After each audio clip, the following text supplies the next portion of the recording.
More than 100 years ago, JNF planted the seeds for a vibrant Jewish homeland. Today, our work is as vital as ever as we continue to build a nation.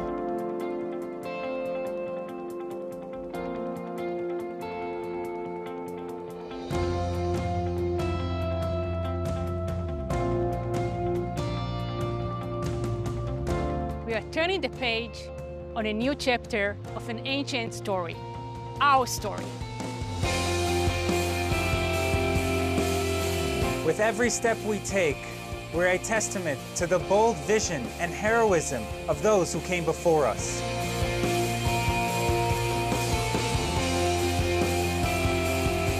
JNF brings children from all backgrounds to play together.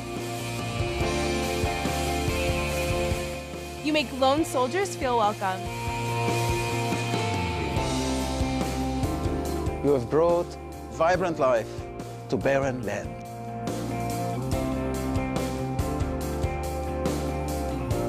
And helped us to protect it. So we can foster a homeland that helps every citizen to reach their full potential. And create a place for people who need special care. Giving access to all.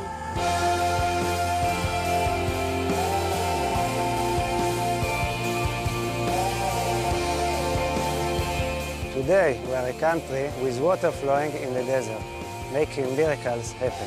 And wisdom flowing to all corners of the globe.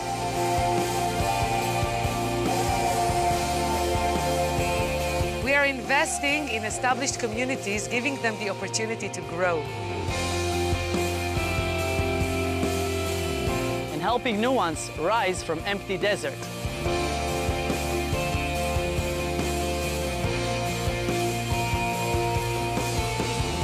We are bringing the next generation of leaders to Israel.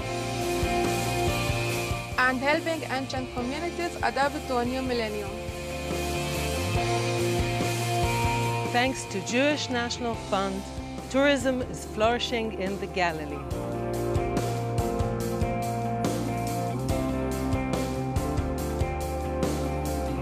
Beersheba is the fastest growing city in Israel, and business is blooming in the sands of the Negev. We are forging the future our founders only dreamed of.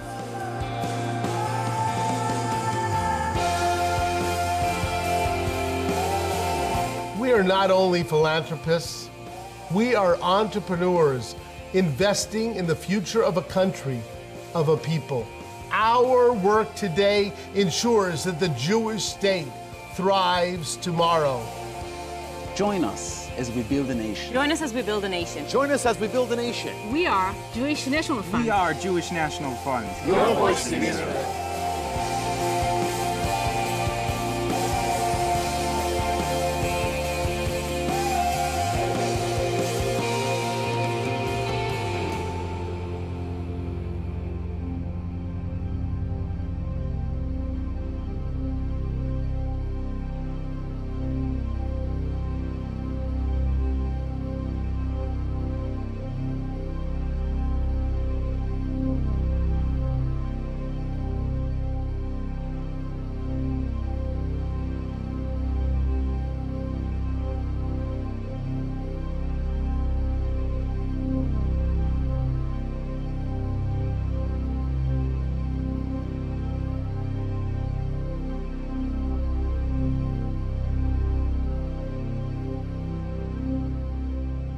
I can't tell you how thrilled I am to be here this afternoon, part of your national conference. On a personal level, I can say that this is really an incredible full circle experience for me. As you heard, I studied at the Alexander Muss High School in Israel. I'm embarrassed to say it was a little more than 20 years ago. And that experience, even though it was just a few short months in Hod HaSharon, it was a game changer in my life. And I really mean it with all my heart, that it really shaped the person that I am today standing on the stage. It wasn't just the lifelong friendships I formed. So many of us walked in each other's weddings in the past few years, became godparents to each other's children. 2 of my friends I met there got married, had 3 children. It's a beautiful story, but we developed such a deep appreciation for not only our religion, but equally as important, our history and our culture in a way that we never could have in a classroom than the confirmation Sunday morning classes we were taking at the time. So I'm extremely grateful for it. And, to wrap up, I'll tell you, it was an experience that I might not have had if not for the insistence and persistence of my late grandmother, Henrietta Berkowitz. It was her dream for me to go on that journey, and she always got what she wanted. And this is probably too much information, but just so you know what I was up against, she literally met her last boyfriend at age 94 on J-Date using the screen name Red Hot Henny. You can't make that up, but I'm sure Grandma Henny is up there somewhere kvelling that I'm on the stage right now. So thank you, JNF, for giving me this gift and her, and I know now that HSI is a part of you, it will grow even bigger and stronger. But enough of my rambling. Now I'd like to introduce our distinguished panel and our special guests, and I'm going to do so in alphabetical order. Please hold your applause until I finish introducing all of them. Rabbi Elliot Cosgrove is the senior rabbi at Park Avenue Synagogue and a leading voice in the conservative movement today. He is the editor of Jewish Theology in Our Time. A New Generation explores the foundations and future of Jewish belief, hailed as a provocative and inspiring collection of essays by leading rabbis and scholars. Abraham Foxman is the Anti-Defamation League's National Director Emeritus, having served 50 years with the ADL, and today is Director and Chairman of the Center for the Study of Anti-Semitism at the Museum of Jewish Heritage in New York City. He's also a Fox News contributor. Malcolm Hoenlein is the Executive Vice Chairman of the Conference of Presidents of Major Jewish Organizations, American Jewish Organizations. The Times of Israel has referred to him as Mr. American Jewry, and a key bridge between Israel and American Jewish leadership. For nearly 20 years, Russell Robinson has been the visionary behind JNF and a guiding force in creating successful programs for Israel's water crisis, community development, environmental work, and the sustainable development of the Negev and Galil, all of which are building a stronger, healthier, and more secure Israel. And last but not least, Dr. Janice Weinman is the Executive Director and Chief Executive Officer of Hadassah. Under her leadership, Hadassah is realizing extraordinary medical advances in ovarian cancer research, liver disease, and breast cancer. And she's mobilizing a new generation of young women to get involved in Hadassah and to connect to Israel. Now, please give me a warm welcome to our distinguished panel. Thank you to all of our panelists for being here. We so appreciate your time and your efforts. I'm going to begin by giving each of you 2 minutes, just so you know I am a stickler for time. We've got a lot of material to work through, and I want to make sure we leave time for the audience to weigh in as well. But you have 2 minutes to just add on to the spiel, tell us why you're here, and your involvement for today. And we'll begin with Rabbi Cosgrove.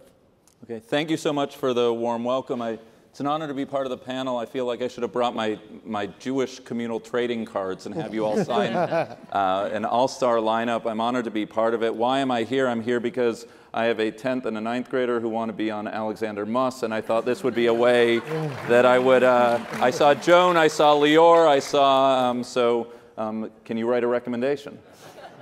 Look, I think the subject matter is American Jewry and Israel. I think it's time for the birth of a new American Zionism. We are at 100 years since the father of American Zionism, Brandeis, was appointed to the head of the Supreme Court. What Brandeis was able to do in his time was to bridge a perceived dual loyalty that he suggested, he midwifed an idea that American Jewry were better patriots for being Zionists, better Zionists for being patriots, and he was able to reconcile that moment in his time.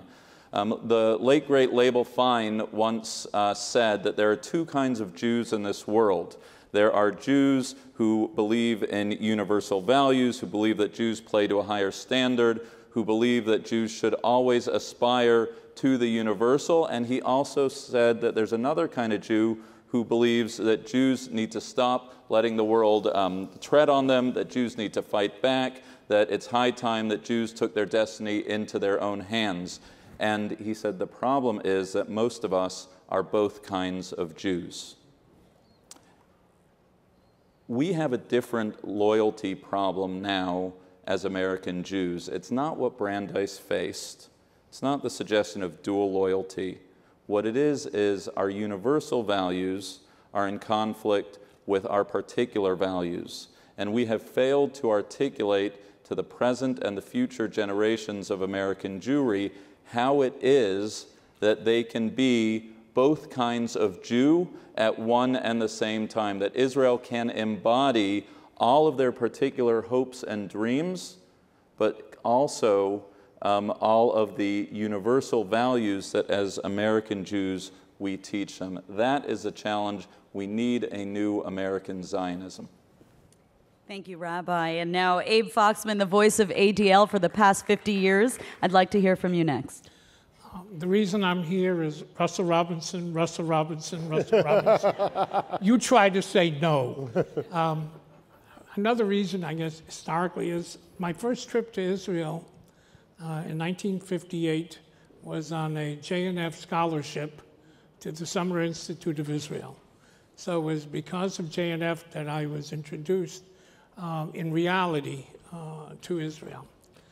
But I guess the more philosophical reason why I'm here is one of the most frequently asked questions I receive or used to receive is, what keeps you up at night, Abe? What keeps me up at night is Israel's dependence on the United States. And once you understand that issue, then you begin to understand the significance, the importance, the most critical issue of the relationship between a viable, vibrant American Jewish community and the State of Israel. And as the rabbi said, we are still struggling with it. We still haven't gotten it right. We still don't know how to make that glue and that cement work for us. And so an opportunity to exchange with my friends and colleagues and with you, deal with those questions, one cannot really say no. Thank you, Abe. And Malcolm, please share with us why you're here today. Well, like Abe, I got a summons. And I don't know, there was a phone call, and he said it was Russell Robinson, and he said, Malcolm, do you believe in the Constitution? I said, yes. He said, do you believe in free speech? I said, yes. He said, good, you're giving one. And you show up.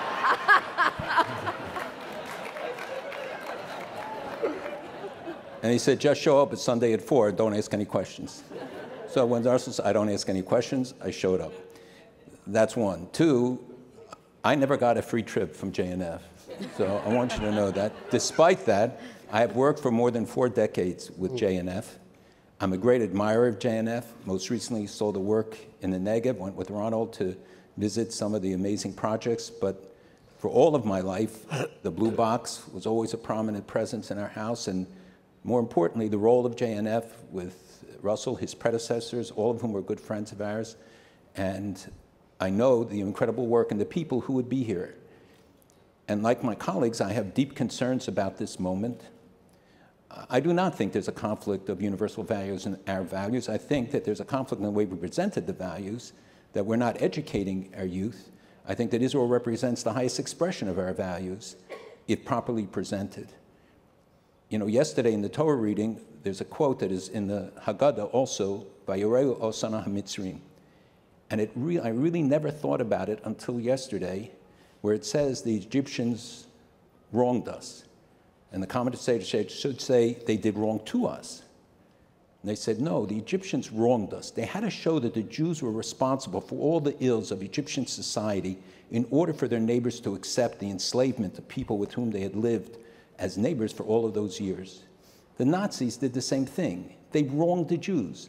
That paved the way for the final solution. They didn't start with it. They showed the Jews were responsible for all the ills that beset German society after World War II and the Versailles Treaty, but everything, economic, social, all the problems were blamed on the Jews.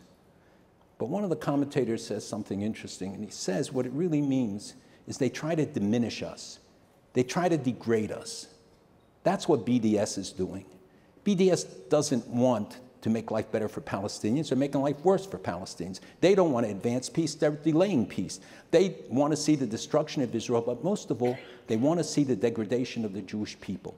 That's why they deny any Jewish connection to the holy places that the United Nations, UNESCO votes into place, why they're going to have another meeting this week, why they changed the names of every holy place after 3,800 years of Jewish history, 2,000 years of Christian history wiped out. What they did after the vote on Iran and what we see being done today even is this effort to degrade those who stand up and speak out for Israel, Jews and non-Jews alike. And it is a sincere and serious challenge, and particularly about our youth. And I know that you have many hundreds of young people here. That is the most encouraging sign that our future is great, that they see the values, they see the American values, the Jewish values coming together, that we have to stand up and speak out. We cannot allow this ages-old tactic of degrading us and making us our own worst enemy. When we say we were like grasshoppers in their eyes, that's not how they see us, that's how we see ourselves. It's time for us to stand up, to speak out. We have the best case in the world, we have the best cause in the world, and it's time for us to mobilize the Jewish people to say it. Thank you, Malcolm. Mr. Robinson, the CEO of the Jewish National Fund, the stage is yours. First, there's no free speaking with Malcolm. It'll cost me some point. God willing, and with God pleasure. willing, a lot. But I'm going to take the conversation because it's the new relationship, or the relationship. It's the new definition of Zionism, which does need a new definition. Zionism, in its definition, meant that you would make Aliyah to Israel, and I think that in itself needs some clarification, because you could be a Zionist and not have made Aliyah, and that has always caused this rift between the, quote, the Zionist of Israel and the Zionist or of America, or diaspora. But in that conversation, it's a conversation of organized Jewish religion and the organizations having to understand the new reality. You know, there's no exiles in the world. There's not a Jew anywhere in the world that cannot move to Israel by choice. Now, this is far above my pay grade, but it hasn't been since the Second Temple. Now, that means that there's a whole different relationship that we have to have with that land of Israel. That it's not about a land of an exile, that when you have 50,000 North Americans who made Aliyah through Nefesh B'Nefesh, and if you want to go on a plane and with the young groups of people that are joining the Israeli army, none of them are joining the Israeli army to save Israel. That's what they did in 67. That's what they did in 73. They're all going to Israel because they love Israel. It's a great place. Now, that's a tough thing for the organized Jewish world. We can't wait for a good war, not a bad one. You know, we don't want it to go too long, but it's great for fundraising. And it's an image that we, and a mentality and a conversation that we have to get to understand that, guess what? Israel's a great place, but you have an opportunity to participate in its creation still, because you're part of the Jewish people and Israel is part of the Jewish people. Thank you, Russell. Janice Weinman, the CEO of Hadassah, please share with us why you are here today. I'm here for several reasons.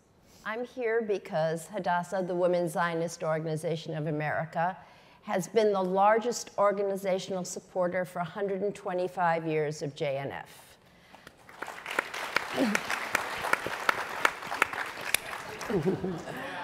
I'm here because I am a committed, a proud, and a very practical Zionist. With 300,000 women throughout the United States, part of our organization, you have to be a practical Zionist. You have to draw the parallels between our homeland and the diaspora. You have to make relevant to not only the young people who are coming through the generations, but to those who've become disaffected about the realities of our homeland and what they mean to people here in the United States and vice versa. What do I mean? I mean the medical research that takes place and the application that it has for families here in the United States. What do I mean? I mean some of the educational breakthroughs that have occurred in Israel that are applied to our own educational system in America. What do I mean? I also mean the importance that we can play in our districts, in our communities, in our states, on the national level to advocate for Israel. When you turn to the younger generation, they want a hands-on, immediate opportunity to influence. They want to influence policy, they want to influence legislation, they want to be able to influence the lives of both themselves and people in Israel. And by mobilizing, as we do throughout the country, in Day in the State, Day in the District, Day on the Hill, you bring the American public closer to the great Zionist accomplishments that have occurred by virtue of their being able to contribute in ways that have not been done before. Part of our role, as everybody knows and everybody says, is educating. Educating what the courage of our homeland stands for. Not only the advancements that they've made, but the spirit that is embodied in our people. How do you transmit that? You do through educational programs to the public that are on podcasts, that are on social media. You do that through a wide range of people who talk about both the pros and the cons of what's going on in Israel.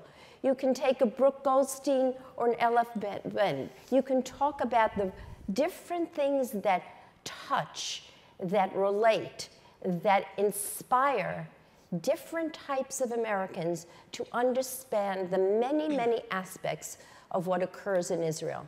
And that is why I feel so proud to be here today, because I'm speaking to a group of people, not only here on our panel, but in the audience, who share that very, very great commitment, that passion, to be able to recreate a link between our homeland and between the people in the diaspora.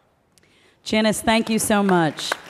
You actually reminded me of something very important to our audience members. If you like what you hear, and only if you like what you hear, please take to social media and share your thoughts. JNF is using the hashtag today, JNFNC16. That's JNFNC16 if you want to write it down. JNF's Twitter handle is, I'm sure most of you know it, it's at JNFUSA, and I'm at Tara Rosenblum if you want to send me any questions to direct to the panel. Of course, you will get an opportunity at the end of our program to address them yourselves. Now, to kick things off, I want to ask one general question that I'm going to ask each of you to answer. Please keep your answers to 1.5 minutes so we can pack as much as we can into this program before I move on to individualized questions. And my first question is, are we, as Jewish Americans, or some people like to call themselves American Jews, are we more or less connected to Israel today than we were 20 years ago? Rabbi, let's begin with you. Depends on who you ask.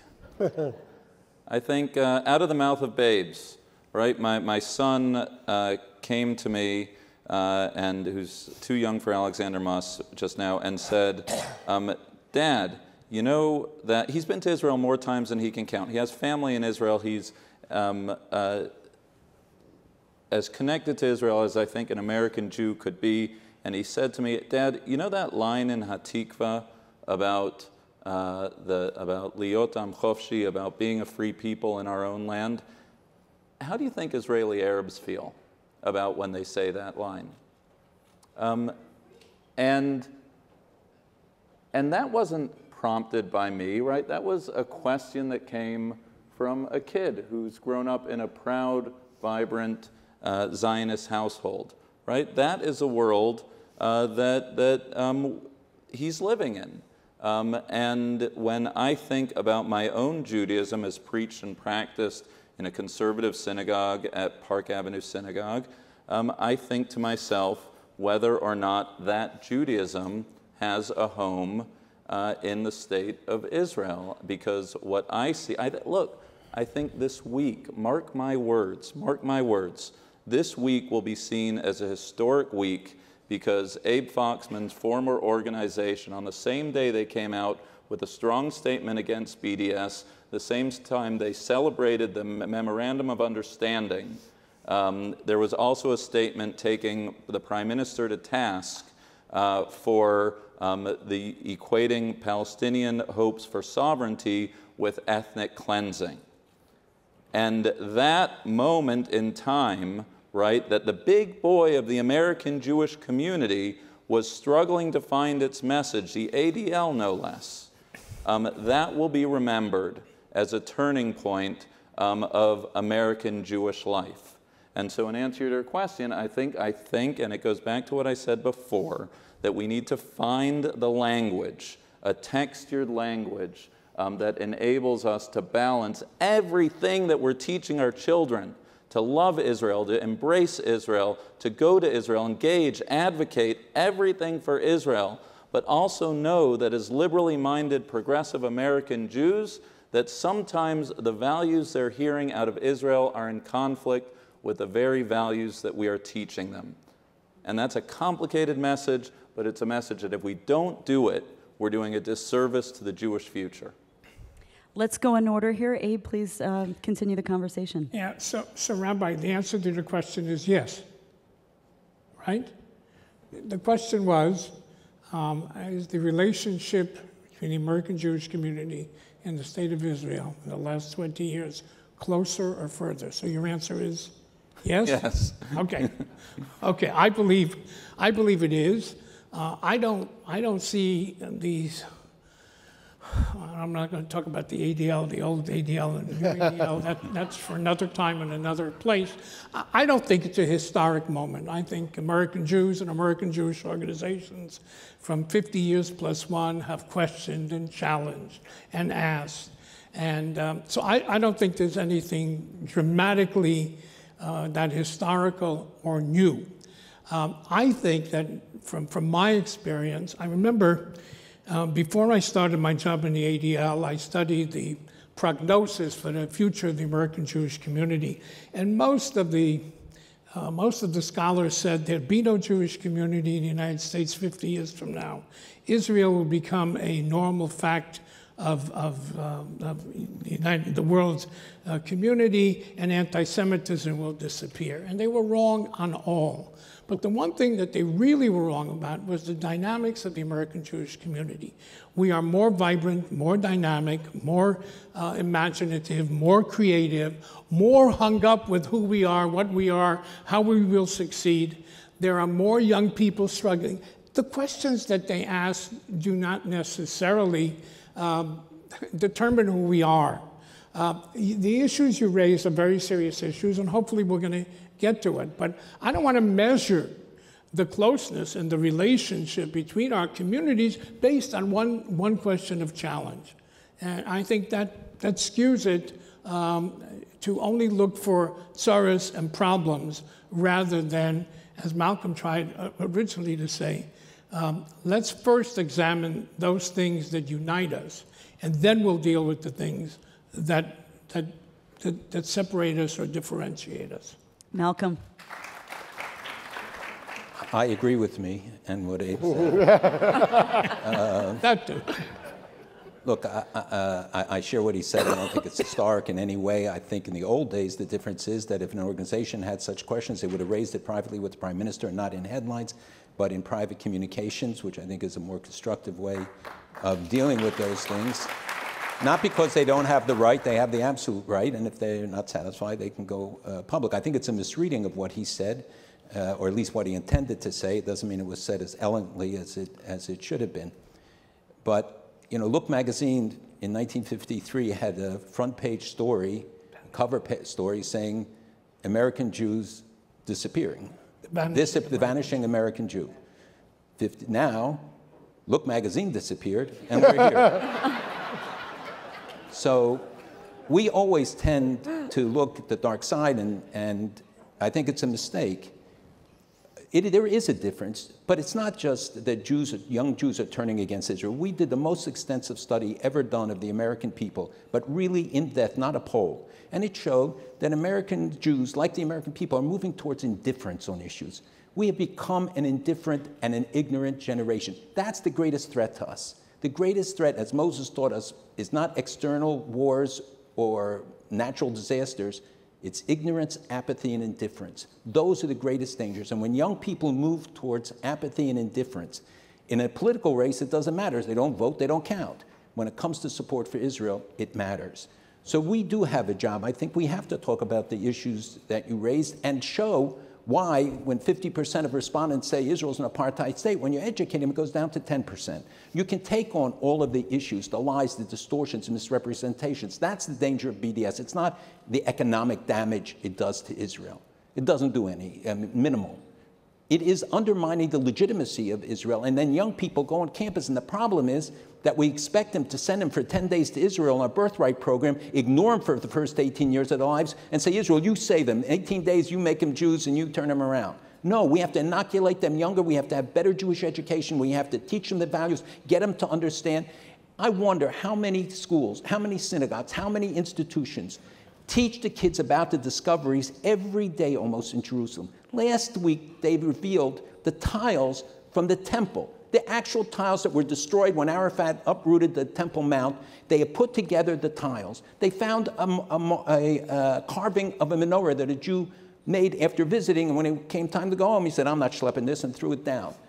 We found the golden bell from a Kohen's garment. All these things that give life and reality and vitality to our Jewish heritage, to our connection to Jerusalem. When they're telling us that temples didn't exist, every day we're finding things that prove that temples existed. How many of us teach our kids the excitement, the joy, not the tsaros, not the terrible things, but the great joys and celebration of being a Jew today and having Israel and the great and miraculous things? Who celebrates the thousands of Syrians that are being brought in across the border at great risk of life, of young Israelis every night during darkness, during fighting, and taking them to hospitals in the north? Where do you read it? Who's celebrating it? That's the message. We have challenges, but if we would give them the positive and the other side of the story, it will be an antidote to these challenges. Russell.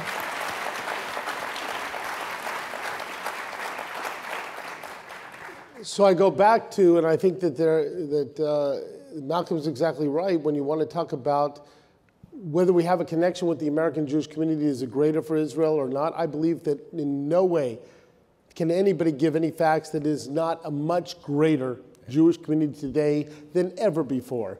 We have more kids that speak Hebrew today in the United States than ever before. That's a common language then that we never would have had with the state of Israel. We have people going to Israel. Yes, the first 18 years forgetting about them, plus when they get back, we forget about them until they're rich enough to give us money, which is a problem. Right. I mean, it's a problem. Everything's a small fix. But the issue is that I go across the United States. I meet with college students and I meet with young people between 25 and 35, which is the fastest growing part of our donor database. And I'm seeing young people wanting to connect, but they want to connect not on the deep, dark issues, and I use it as your family. You know, it's the Jewish people, how's your family?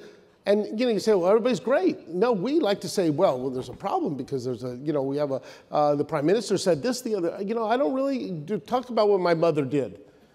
And we like to burden them with our entire family history of what our problems are. And I want to tell them how great, you know, my daughter made Aliyah. It's a great thing. Janice. So I agree, needless to say, with our previous panelists, but I put it a little differently. I think the American Jewish community is informed. They read a lot, they hear a lot, they turn in a lot, but they are not emotionally connected.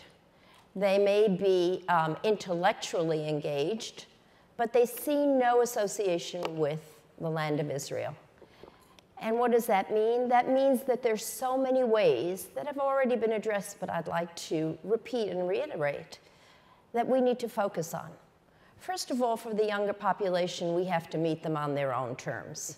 If they want pop-up activities, if they want short-term involvement, if they want something on their own turf, we have to create those situations for them.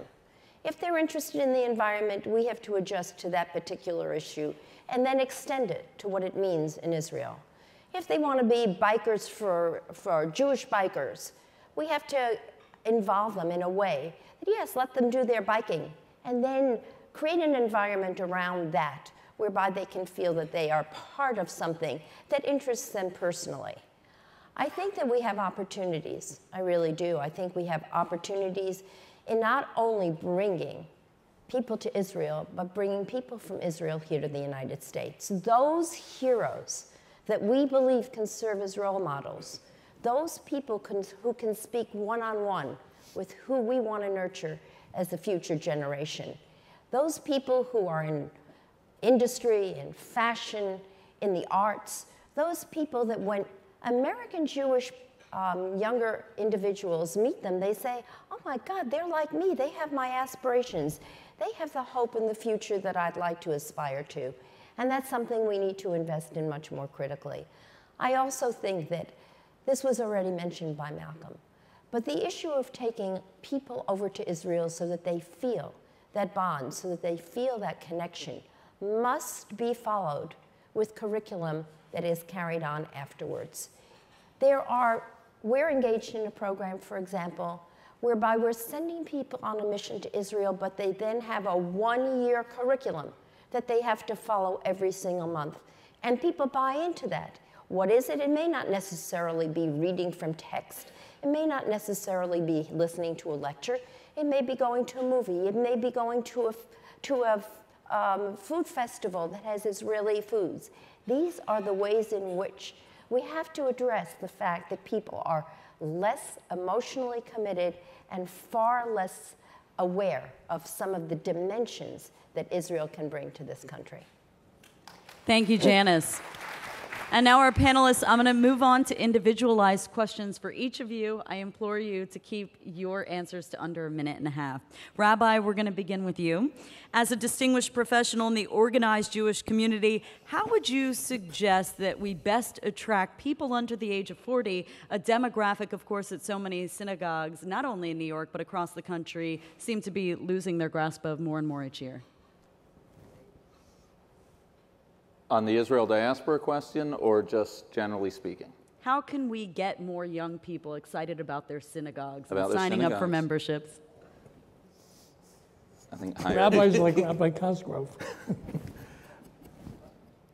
Look, I think that Judaism exists in the marketplace of ideas for the young people I know, and I think you have to hustle. I think that you have to provide excellence. That means excellence in terms of programming. That means excellence in terms of communal structures. That means a compelling vision of Jewish life and living. That means being present for people at their times of sorrow and their times of joy.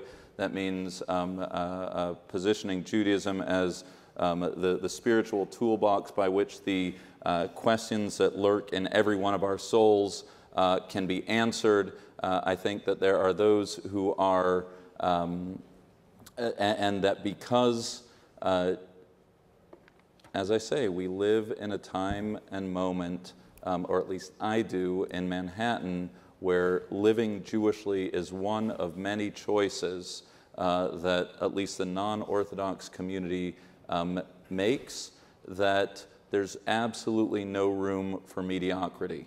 There's absolutely no room for mediocrity. And so what I've tried to exemplify in my own community, but what really I think strong communities are doing, whether they're Orthodox, Reform, or Conservative, is to position Judaism as such. And I think that when it is, if you build it, they will come. They will come, and that's what I've experienced. My next question is for Mr. Foxman. And panelists, by the way, if you feel like you want to weigh in on any of the questions, please feel free to do so.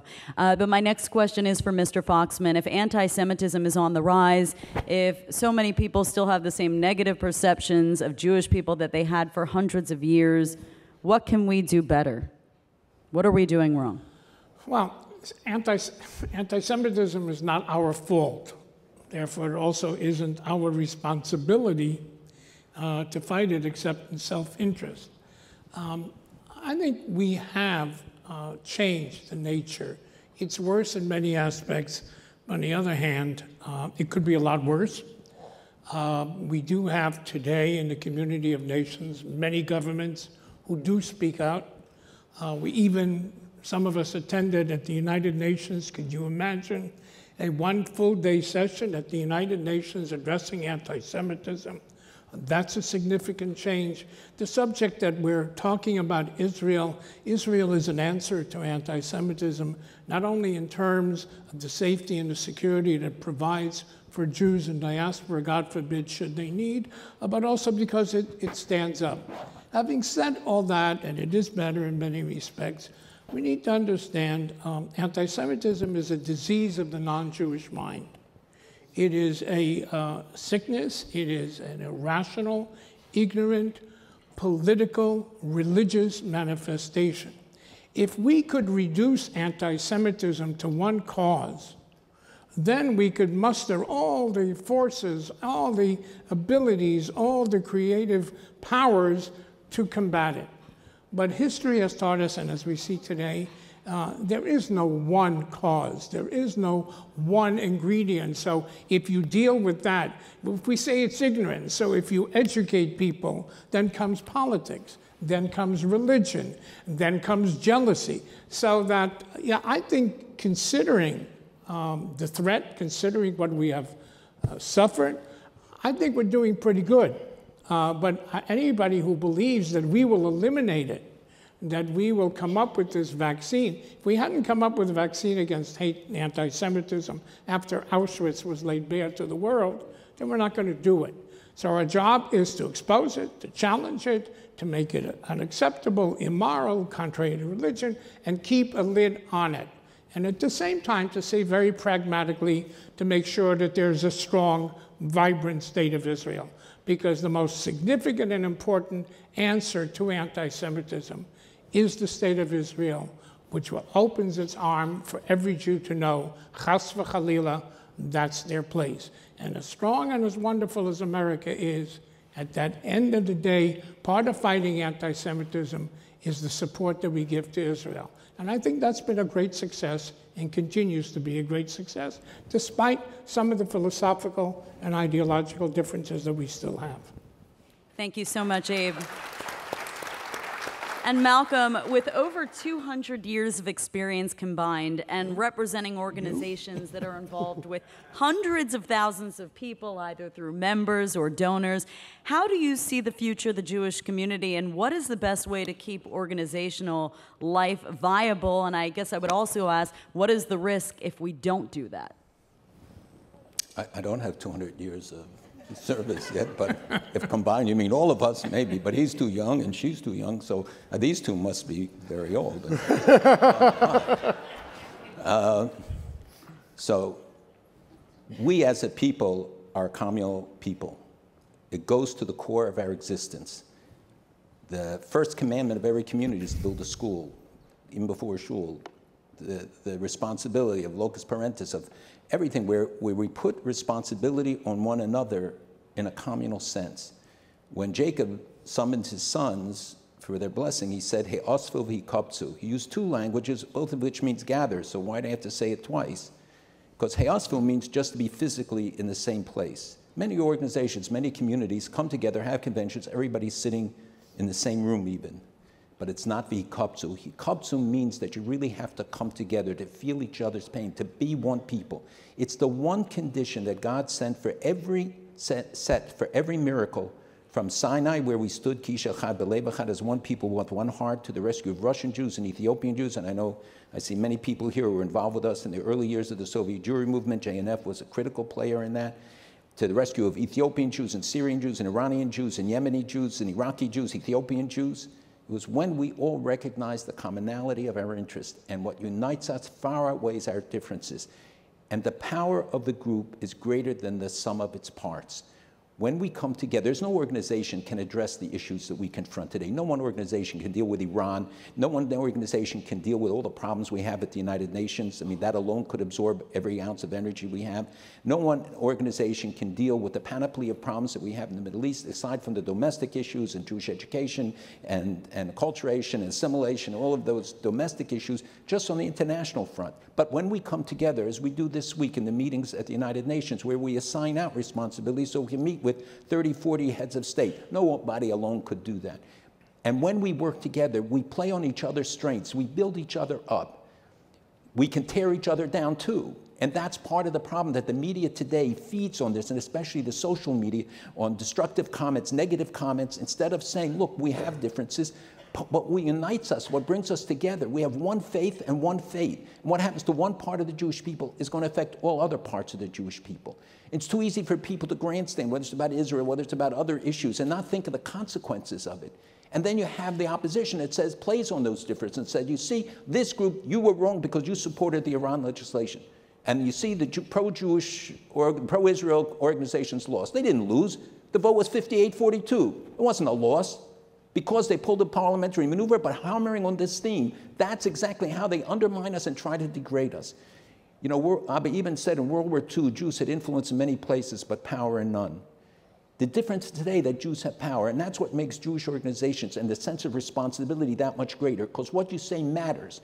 People who have no power, it doesn't matter. They can act irresponsibly, nobody cares. But for establishment organizations, and Abe can attest to this for more years than I, when you have power and when you matter, you're held to account for what you say. And we have to think about everything we do and everything that we say. How does it undermine or how does it advance the Jewish future? We have a collective responsibility. We have to come together. That doesn't mean that you sacrifice differences. You stand on principles, but we have to build a climate where you can recognize those differences, respect those differences, but at the same time, see what we have in common. How do we assure the fate of all of our children, all of our grandchildren? Because our Armenians make no distinctions between them. We have to show that we are Am Echad B'Lev Echad. We're one people with one heart. Jewish organizations have done far better, and I think, Abe, you said it. It's very easy to knock the Jewish organizations and Jewish leaders. What community in America produced better leaders than the Jewish community? None. You look at the people who have led this organization, the conference, the other organizations. They're the finest people who devote all of this time pro bono, having to give up of their own lives. We get paid to do this, and I think it's a privilege and an honor for us to be able to do it. I'm a volunteer from Tuesday afternoon on, but before that, we're paid for what we do. And it is imperative for us to recognize that leadership. And when we degrade it and we join these comments and attacks on them, we aren't perfect. We're far from perfect. And we have a lot of improvement to do. But look at our record.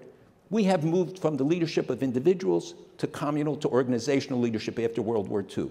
The organizations present an opportunity to collectivize our abilities, our expertise, our resources, to maximize them, and to enable us all to meet the responsibilities we have to future generations.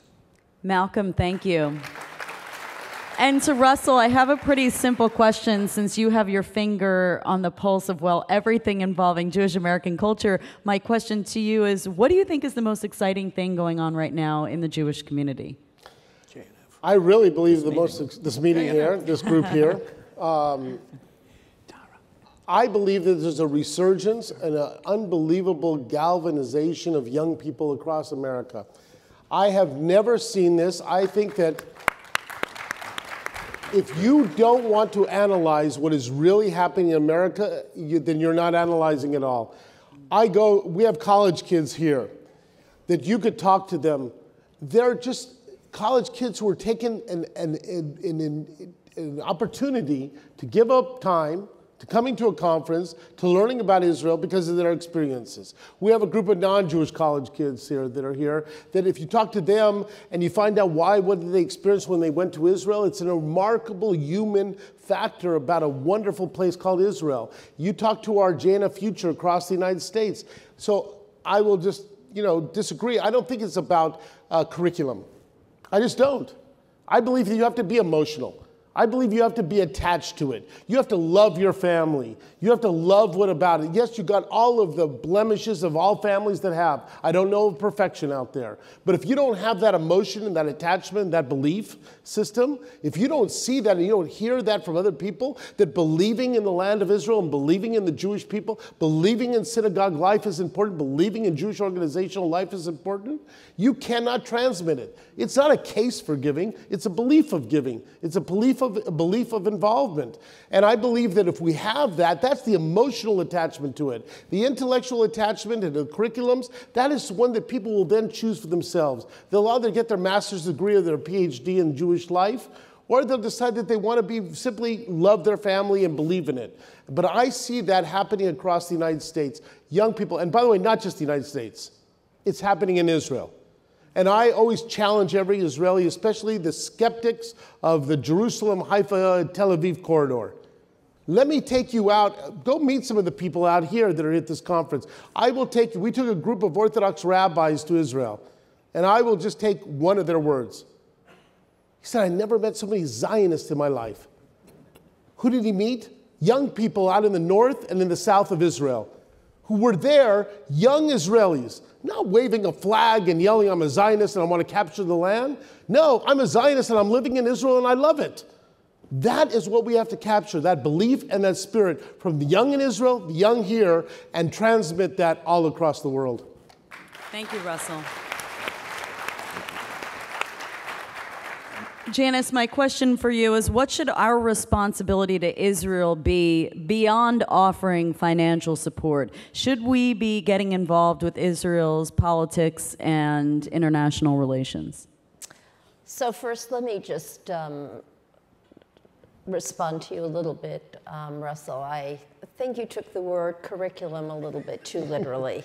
What I was talking about were experiences, understanding of text, history, all of that in the framework of the way in which a person who's gone to Israel, a younger person who's gone to Israel, comes back and integrates and internalizes their trip. Not that they just go and they have a wonderful experience and they've been pumped up, but really to take that and nurture that experience in a way that it becomes part of a person's life, part of their heart, part of their soul. What can we do in terms of more than financially? First of all, I would want to say that we need, as Russell has said, we need to focus on our young people and to listen to what they have to say. We have to be able to be accommodating. We have to be able to say, if you find that a way of experiencing Zionism or Judaism is different than the way we have traditionally or historically defined it, then we will give you that opportunity and we will subvent you in your local community to do that so that the word spreads, so that the experience spreads, so that the number of people who are involved spreads. I also think that there's a certain role that we can play, clearly not in Israeli politics, marginally in terms of their international relations. And that's something I referred to before, which has to do with advocacy. It is not only the role of the American Jew, but it is the responsibility of the American Jew to become involved in transmitting, in encouraging, in informing those who play a role on the world scene as representatives of the United States to understand the existential issues that are involved in the Middle East. Not only to understand them in terms of current issues having to do with security or water or technology, but to understand the historical groundwork that has evolved to become part of what the history and present of Israel is. So yes, I think we can play a very important role in the whole international relations, working with, educating, supporting those who have a voice and a role to play within Congress, within platforms of positions, within administration, and within the United Nations. And I think the degree to which we educate our people to be able to do that on our behalf, we have played a role that is far more critical even than giving money to individual causes. Thank you, Janice. And Abe, I can give you about 30 seconds. Yeah. Hello. Now you have 25 left. I want to go back to some issues that Rabbi Cosgrove raised, because I think, all the things that we said were important. At the end of the day, there is an existentialist question that he raised about the relationship between American Jewish community and the State of Israel. To go back to my nightmare and that is the dependency of Israel on the United States. If that's a reality, then that dependency so much depends on the American Jewish community's support and advocacy of the State of Israel. There's one level of support that I think we don't disagree on, and that's to advocate against those who want to put us down, against PDS and the enemies, et cetera, et cetera. But there is another very important element of advocacy within the family. God forbid the relationship between American Jews and Israel can dissipate, not about settlements and not about ethnic cleansing and not about occupation, but about the issue of a Jewish democracy. Central to the relationship of our children and grandchildren, even more so than we carry certain baggage which protects us, which is a vaccine against. They don't, thanks to a lot of things that we've accomplished. But at the end of the day, the cement, the glue, the love, the relationship will not be based on what others say, but how they feel, Israelis feel about diaspora Jews. And the most important test will be the level of pluralism, the respect. To what extent is Israel an active, vibrant, dynamic Jewish democracy? That will be the test, how welcome they feel, not what some pro-Palestinians said. And that's something that we need to begin to take seriously as a role of advocacy for us, not outside the family, within the family. But it's a very, very serious challenge. The question, Rabbi, your son asked is a critical question, and we need to be able to answer. And the way to answer is to be engaged. Now, we are engaged privately, quietly, sometimes not so quietly, etc. But that's the existential question on the subject that you put for us tonight, which is the relationship of the American Jewish community to the State of Israel. That's the key, that's the cement, that's the glue. And if we don't keep our eye on it, and if we don't make sure that Israel continues to understand how this plays here, God forbid, it can unravel all the wonderful things that we're talking about. Thank you so much, Abe. And we're going to open up to the audience in just a minute. But before we do, it's my favorite portion of any panel, and that's the lightning round. I came up with some fun, quirky questions for all of you. I hope you don't mind. Start somewhere else. Don't start with me. Okay, Janice, you're first up. We're going to begin with you. Tell me, and just one or two word answers, and just go right in a row. Your favorite Jewish celebrity? My favorite Jewish celebrity? Natalie Portman. Mine too. Tatan Sharansky. Any Jewish comedian.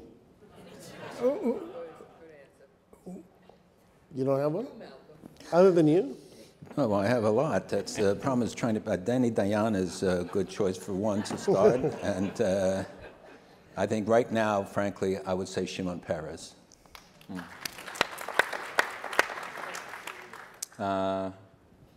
Right, I was going to say Abe Foxman.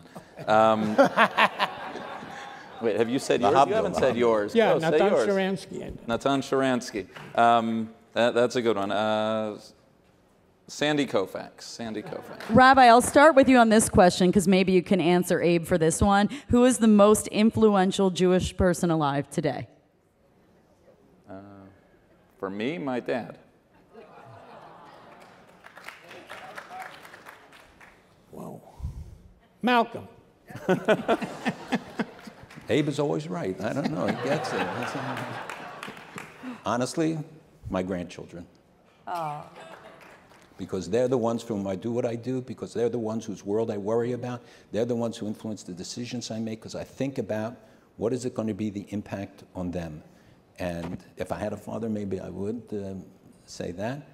But I mean honestly, and I don't mean this as a line, that Jews have a unique thing that we're judged not by our children, but by our grandchildren.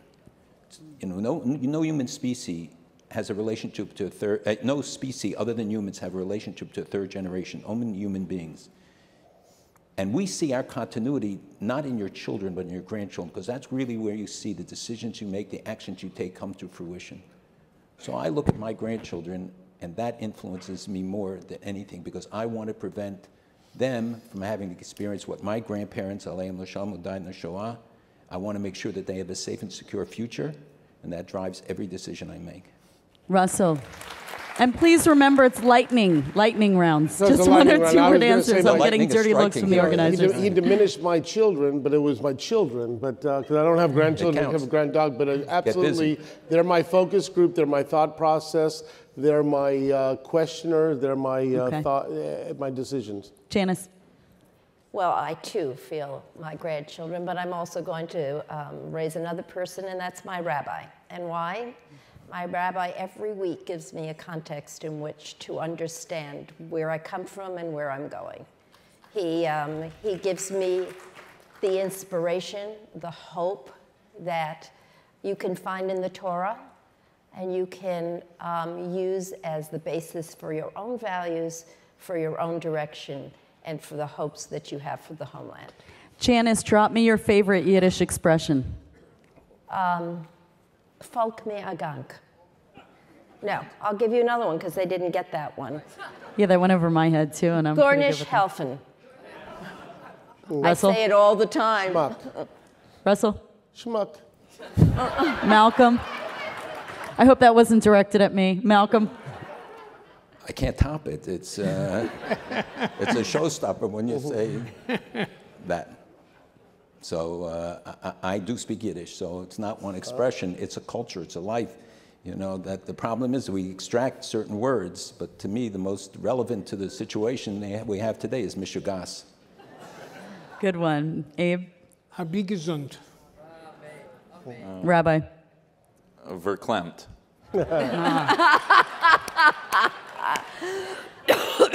Janice, we'll start with you again. Uh-oh. Tell us a secret that you never told anyone before. I skydived once. I skydived once. What? It was terrible. And the reason I don't tell anybody is because I would never want to do it again. I paid for my children to skydive. Malcolm? I'm afraid of skydiving. Abe, how do you top that? Good one. I once wanted to be a drummer. Ooh. Rabbi? Still do it. I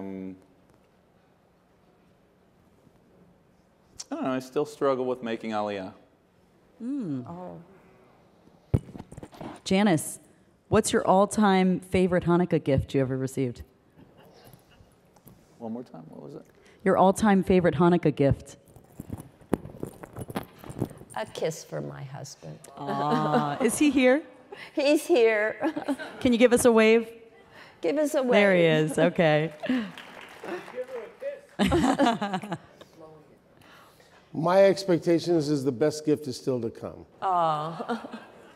I like Is that a message to your wife? No. It's only a few days away. Malcolm?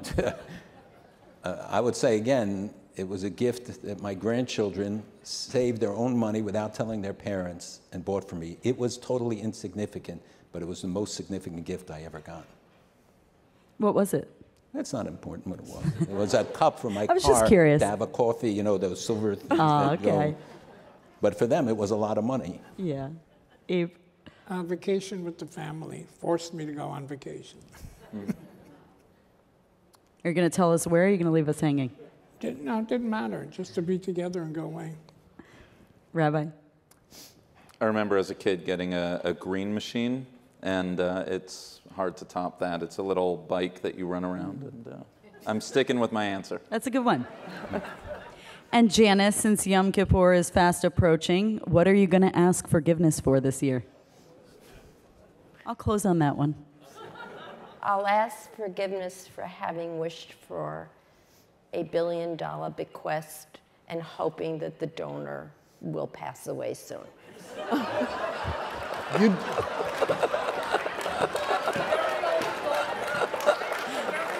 Speechless. Hashtag speechless. Somebody in the back just collapsed. I have to tell you, that you have relieved me because I was never going to share that. But now that I know that you, like me, I hope it's not the same person. It will be by tomorrow. So, I can't wait to hear what Malcolm's going to say. No, I take Yom Kippur very seriously. And so do we. It's one of the few days of the year that $1 billion question. Yeah, right, the appeals come. But you know, Yom Kippur, we pray to God. He can forgive the things we did wrong to him. What I pray about most is the things we do wrong to each other, because that you need, God can't forgive us for that. We need forgiveness from each other. And when we can't, if people passed away, when we didn't settle, I find that the biggest burden on Yom Kippur to think about. Abe? In the same vein, it's the missed opportunities for saying to people who you can't say it to anymore, I love you, and at the same time, I'm sorry if I hurt you. Cool. Rabbi? I think that all of us, myself included, we harden ourselves and we become so convinced of our own rectitude, the rightness of our own position, that we fail over the course of the year to allow for the possibility that we may be wrong. And I've been guilty of that. We've probably all been guilty of that in the past year, and I think Yom Kippur is the opportunity to reflect on that and hopefully to change that into the year to come. And Thank you so much. I work. Thank you so much to all of you. And now, ladies and gentlemen of the audience, you are our Jewish National Fund, our voice in Israel. Now we want to hear from you. If you could please make your way to the middle microphone with your questions. We have about 15 minutes. Oh, I'm told there's also, yes, to the left and to the right of me. We have about 15 minutes to take your questions, and we'd love to hear from you. Yes, gentleman to my left. Hi. It's a little short. My name is Jonathan Gertman. I'm a proud JNF member. I have to do something, just have to take a quick issue with a comment that was made about the apathy of millennials and the younger generation. I think that's really off base. I think Russell Robinson and the leadership of JNF and their focus of the future and the attendance of our generation here is proving that. I think, agree or disagree, when the NBA moves the All-Star game out of North Carolina, that's not because of apathy. And so I just think any Jewish organization that is looking inside and saying, oh, geez, the younger are apathetic, have to take a strong look at themselves first. My question, however, goes back to Rabbi Cosgrove's initial comment on basically what I heard was as that people are going to disagree and Jews are going to disagree. And some of the follow-up responses that I heard basically said, everybody should support Israel, but we don't want to hear any negative comments. So my question is, how do we hear and allow people in our community to express themselves when they're engaged with Israel, honestly, if we don't agree, but to themselves honestly, how do we allow them and encourage them to express their opinions, to express disagreement, and to be part of the conversation, to be in this room and others like this, and be part of the conversation even if we don't necessarily like what they have to say? Who'd like to take that one, Russell? So I'll start it because I want to take a part of what Abe was the last statements that he was making, and on top of that, I think we have to understand the new conversation first. You know, if you read the book by The Road to Beirut to Jerusalem, Tom Friedman, there's a part in there that he was going to a tennis center, and in Israel when he was assigned there, and that he was waiting for his tennis court, and the Israelis that were there were so rude and went over 30 minutes on the tennis court, and he wanted to tell him, don't you know that this is an American donor that even paid for this court? That is how we perceive our relationship with Israel still. We're the big brother. We financed them. where, you know, their entire future depends on the American Jewry philanthropic movement. They're poor, and thank God they have us to bail them out. Now, Israelis have a problem because they're used to having us talk that way to them. So their conversation with us is, I don't want to talk to that big brother. How dare them treat me like that? So first, we have to have a basis of a conversation that's completely different than what we're used to. And on politics, we have to also have an understanding that the political system is completely different. The United States political system, there's only one other country similar to the United States in a political system. Everybody else is parliamentary. But we're trying to now, and ask the young people if they even understand the parliamentary system in Great Britain, France, anywhere. But we want them to understand the parliamentary system in Israel. We don't even teach them the metric system, much less the parliamentary system.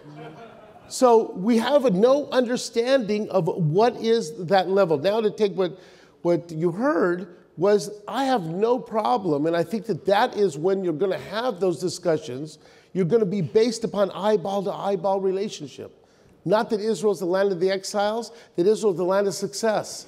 And it's the land of the Jewish people. And the Jewish people deserve to have that conversation for the diaspora, and for the Israelis, that the Jewish people deserve to have that conversation, and we're not there to tell them as big brother. So it's the starting a different conversation on Jewish institutional life and on the way we talk. Then I believe you're able to have disagreements as you do in your family, conversations, and debates. But you can't have it if you're coming from complete different levels. Would anyone else like to weigh in, Rabbi? Just, look, I think every conversation needs to begin with love. Today's Sunday, I think there was an interesting op-ed piece the other day about football players now taking a knee in objection to singing the national anthem, right? And the journalist made the point that when Martin Luther King stood up to give his I Have a Dream speech, before he did that, he sang the national anthem. I think American Jewry, right, needs to take a lesson in that. Any criticism, any give and take always has to happen first by affirming our knowledge, our love, our engagement, right? Whenever we hear criticism from anyone, it always can be heard only in the context of love. And so I think that that's how I try to do it. If that's helpful in trying to help the next generation think about this issue, then I hope it is. Let me give the other side of the room a chance to speak. First of all, thank you guys for speaking. I think this was a very helpful and powerful talk. My name's Stephen Prager. I'm from Atlanta. Rabbi, to build off of your last point, how do you grapple and reconcile with the critiques that the Black Lives Matter Charter had on Israel? I feel like there's always been a very strong bond between the Jewish and Black community in America, particularly in Georgia. How do you discuss and resolve this critique internally and externally with the Black community and build on our relationship with each other? You're the expert. I'm not the rabbi. Okay. I don't think, I think we could support civil rights, human rights, the relationship. But I think when this happens, I think we have our obligation to say there is no dialogue as long as you maintain that position. Calling Israel apartheid, calling Israel genocide has very little to do with the struggle that Black Lives Matter is supposed to represent. And therefore, if this becomes part of your agenda, I have no common language with you. For me, it's very simple. The moment you take on an issue which is totally irrelevant to you and harmful to us, to me, there's no dialogue. And they need to understand that it's not a free ride. Sure, we believe in what they're about. We've stood up, we've proven that. But now when you gratuitously, whatever, go out to hurt us, why would we want to continue to support in a dialogue? It's the only language I believe they will understand as well. And I think, can I just say, I think, first of all, one of the things is that we have to build up the leadership that does not buy into that. Too often, they get the stage, they get the space, they suck all the air out, and the decent leadership comes to us and says, we can't get in, nobody pays attention. You guys, you play to that message. During the debate this past week, the City Council had on the BDS resolution, I got a call and they asked me to speak to one of the black members of the council. He's an extremely intelligent, articulate guy who was going to vote against the resolution. They said, would you agree? He asked if you would speak to him. So we arranged, and I did a phone call because I couldn't work it out. Anyway, I spent about 45 minutes on the phone with him. And he raised all the Black Lives Matter issues, and I answered them just on a factual basis. We had a discussion about the issues. He abstained on the vote. He didn't vote for the resolution, but I didn't expect that. But getting him to abstain was a statement to the other members that he does not at least support their position. He also has a reservation whether the City Council should get involved in foreign policy issues. But it goes to the issue that was raised before about apathy. What we're talking about is not the apathy of young Jews, because God forbid, if Israel was in danger, I assure you, 99.9% of young American Jews will rally to Israel, will stand with Israel, will march in Washington for Israel, will be there. Sure, they get caught up on campus.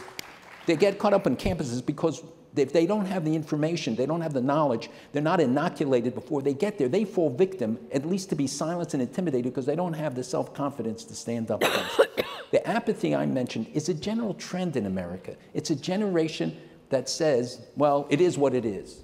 And I always tell them, that makes me crazy. No, it is what you make of it. It is what it is means that they have no impact, they have no efficacy. And we have a generation of apathy. We have a generation that is ignorant. They want instant solutions. They have no patience for history. They don't want to know what happened. They don't want to understand all the facts. Well, that's not the way you can deal with the real world. So we have to address it, and we have to address it in two ways. One is to confront the negatives, but even more importantly, we have Rethink Israel and others that gets 2.5 million hits a week in non-Jewish audiences, campus audiences, about positive things on Israel. And we have to give them that alternative message. The black community has to be reminded also about the black Jews in Israel. They'll get negative stories, but what other country absorbed tens of thousands of Africans not to enslave them, but to free them? That story isn't told either. Thank you, Malcolm. And I hate to be the bearer of bad news. They're going to be closing down the ballroom in a few minutes to sit up for the gala, but we have time for one more question. So I'm going to take the young lady here to my left who's been waiting so patiently. Hello, my name is Aliyah, and I was named Aliyah because my parents were refuseniks in the Soviet Union. Malcolm, Abe, you both alluded to this. This is such an incredible success story. 2 million Russian Jews left. We can all agree that Israel would not be the country that it is today if not for that Aliyah, if not for those 1.5 million people. Sergey Brin, the co-founder of Google, his parents were refuseniks. But yet, I promise you, if you ask anyone under 40 in this room who refuseniks are, they wouldn't know. They wouldn't know who Natan Sharansky is. We are so good at saying what we were bad at the Holocaust. We let all of those Jews, you know, on the St. Louis just go away. And here's a success story. We did it, we won, and yet we don't talk about it. Why don't we talk about it? What can we do? What can I do? What can everyone in this room do to familiarize? I'm going to be 30 next month, so I think I'm still considered young. And talking about how to involve and engage young people. Here's a story about human rights. Here's a story about bravery, about success. This is what appeals to young people. Why don't we talk about it? Because we take our successes for granted, for one thing. I came to New York to start the New York Conference on Soviet Jewry, and when I came, everybody said to me, you're crazy, Soviet Jews will not be free. What are you giving up teaching at Penn and doing all these other things? Soviet Jews will never be free. Abel will remember the first days when we had to fight against everybody in the community in order to do First Solidarity Day and to get people mobilized. You are absolutely right. The young people today do not have a clue, but not just about them. How did we save Syrian Jews? American Jews played a key role. It also highlights the partnership of American Jews and Israel. If you didn't have a state of Israel, Soviet Jews couldn't have been freed because they were being repatriated. If Syrian Jews couldn't have gone to Israel, there would not have been. And you can tell the case on all of the things. Part of the problem is our successes. We freed everybody we were working for. We got to get more Jews enslaved because it's the only thing that seems to mobilize and get people's juices moving, because these were pure causes. They were human rights causes, and it didn't affect just young people. Young people made the Soviet Jewry movement. They were the first ones in the streets. They were the first ones to speak out. So you know what? Become gadflies. Bother us. Nudge us. Tell us what's wrong. I don't mind it. I welcome it. And we are moving now to expand our young leadership involvement, including some from here. It is the most exciting thing that's happened at the conference in 20 years. They're bringing new life and vibrance, and I want to be challenged, but I want it to be done in a constructive and intelligent way like this. There is a new exhibition on Soviet Jewry that's traveling around the world now to remind people about what happened. We have to do more in that regard to show them, to show young people the efficacy, the impact you can have. When people care, when you stand up, you can stand against, we stood against President Nixon on Jackson Vanik, we had to stand against a prison that spanned 2 continents. It was Soviet Jews that turned the Iron Curtain into a Venetian blind. They made glasnost, they made perestroika possible. Why aren't we telling them and saying, look, if this is what young Jews could do and what Jews did in saving our sisters and brothers and making kibbutz galios, the prophetic vision, possible in our lifetime, how many of us celebrate it? How many of us think about it and say, what would our grandparents have done to see one of these things? How many of them could we have saved if we had done this? I believe it's part of the tshuva for our failure in the Shoah, that Jews were not going to be Jews of silence. Soviet Jews were called the Jews of silence. We were the Jews of silence. And we made a vow, never again. And I think every generation has to take that vow anew. Every generation, Jew and non-Jew, by the way, to say that we are committed, that we're not going to let others suffer and we're not going to let ours suffer. We're never going to be dictated to by a silent world. And if it's at the United Nations, we're going to stand up against it. We're not going to let them strip us of our Jewish identity, our Jewish history. We're not going to let any country do it, any government do it, whether it's a friendly or unfriendly government. That's what we have. And if young people do that, they will lead the rest of us to it. Janice, I know you were eager to weigh in on this question. We'll close out with your thoughts. I think that there's an additional dimension that we have to recognize. I think we can't do it alone. I think we have to have partners in talking about our successes. To the degree that we talk about it, people think we're tooting our own horn. To the degree that we are espousing our own successes, people think that it's self-serving. I think it's critical that we have partners who speak on our behalf as well. So for example, there's a wonderful, wonderful scholar at Marymount College, Ms. Naz Afridi. She is a Muslim who has taken on the issue of the Holocaust. She speaks on our behalf, saying that which people understood is wrong, that which what happened is what really happened. And her voice has credibility, and her voice has a different perspective, and her voice adds to our own voices because she is not simply talking about her own people, but talking from the perspective of somebody who is in addition to and supportive of the wonderful successes that we have had. So I got to jump in because I happen to believe that this is a very important point. If you know Martin Luther King, and I guarantee you're right, because I know a story about it in AIPAC where a group of young people went into an elevator with Natan Sharansky, and they said, you must be important because you have a big name badge, without a clue. But if you take the Soviet Jewry movement, in the history of the world, there has never been a greater human rights movement, ever. The movement of civil rights was African Americans to have rights in America. The Soviet Jewry movement was to make people free. And there's more people living in freedom today because of the Soviet Jewry movement, because of the work that you hear about what Malcolm and Abe and everybody did, and ordering buses. And the 250,000 people went on Washington, and there has never been a bigger movement. The million-man movement on Washington was less than 200,000 people. It was 250,000 Jews in December, not in Florida, in Washington, that marched on Washington and got the Vice President of the United States to come to a rally when Gorbachev, the leader of the Soviet Union, was meeting with the president. That's power. It was Ronald Reagan who, when he met with Avital Sharansky,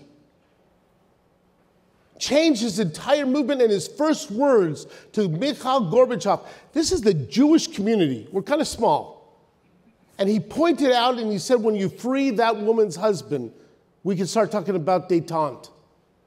That's the power of the Jewish community, the power of this human rights movement. And for us not to have maybe a Jewish holiday that becomes from Israel and from all the synagogues and from the Conference of Presidents and all the organizations that celebrates the unbelievable victory for human rights in the world by the Jewish people from this movement. And thank you for asking.